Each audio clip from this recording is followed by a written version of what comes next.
Bon, ici, il y a une petite question assez simple, hein. À quelle condition le produit de deux complexes est-il réel? Bon, il faut que j'aille chercher un complexe Z1 est égal à A plus BJ avec A différent de 0, parce que je considère que c'est un réel, un complexe pur, et B différent de 0. Voilà. Et Z2 est égal à AC C plus DJ avec C différent de 0 et D différent de 0. Bien sûr, Z1 appartenant au complexe, hein, fatalement, hein, c'est évident, et Z2 appartenant au complexe. Alors, on va faire le produit de ces deux complexes. Z1 fois Z2 qui est égal à Z, qui est A plus BJ fois C plus DJ. Ceci nous donne bien sûr le produit des verticales AC plus moins BD. Hein, enfin, le produit des verticales avec un moins entre eux. C'est A fois C moins B fois D. Voilà, pour la partie réelle du moins. Et pour la partie imaginaire, mais en fait c'est le produit des diagonales. C'est A fois D plus, là c'est un plus, B fois C.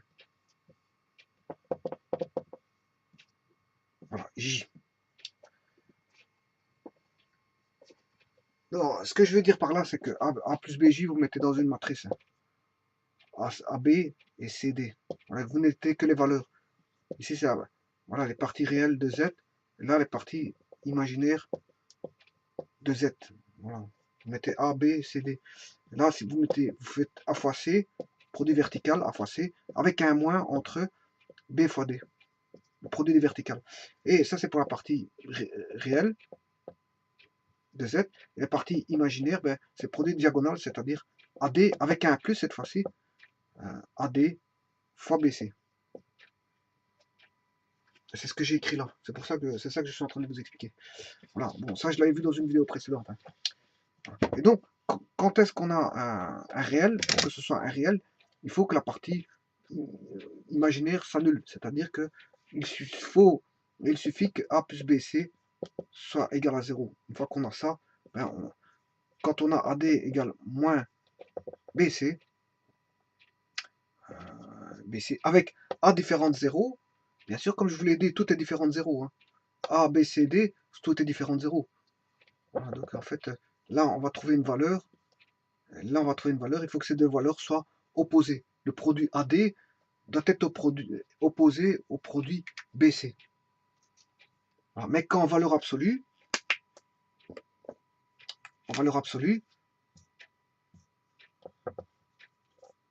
les deux quantités sont égales. Hein. AD, en valeur absolue, AD doit être égal à BC.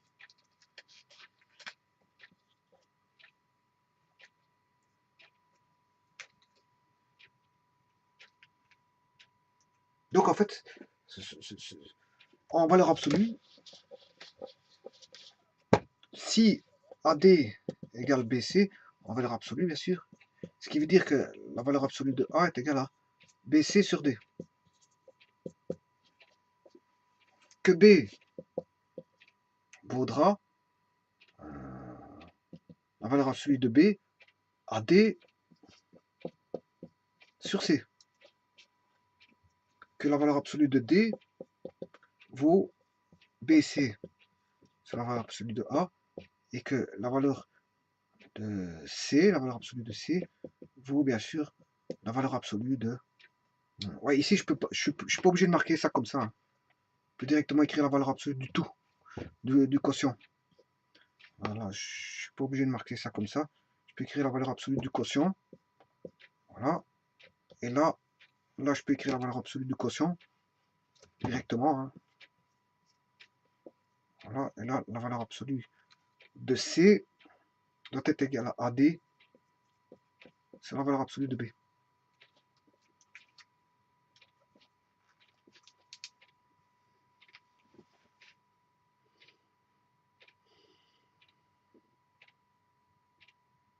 Voilà que doit valoir ABCD. A doit valoir le produit de BC par D, en valeur absolue bien sûr. Le D doit valoir le produit de BC sur A. La valeur absolue de B AD sur C. Et la valeur absolue de C AD sur B. Et voilà. Et ça, c'est toutes les conditions qu'on doit avoir sur A, B, C, D, pour qu'il y ait fatalement égalité en valeur absolue entre AD et BC, pour que, je veux dire, et bien sûr, ils doivent être opposés, hein. Je vous l'ai dit, ils doivent être opposés. Mais en valeur absolue, en tout cas, ils doivent valoir ça. Maintenant, si j'enlève les valeurs absolues, je peux enlever les valeurs absolues, c'est pas un problème. Alors, on a moins BC sur D. Là, on a B qui vaut moins AD sur C. Et D vaut moins BC sur A. Et le C vaudra moins AD sur B. Voilà. Donc, c'est-à-dire que ici, j'ai écrit comment AD égale moins BC.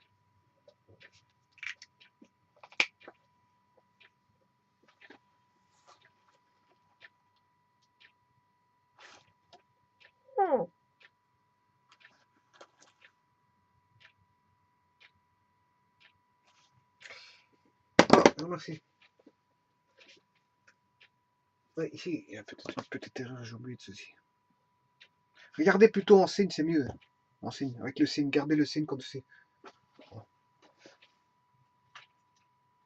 Parce qu'il faut tenir compte bien sûr du signe. Le signe doit avoir AD égale moins BC. Je l'ai étudié ouais, en valeur absolue, mais il faut que AD soit égal à moins BC.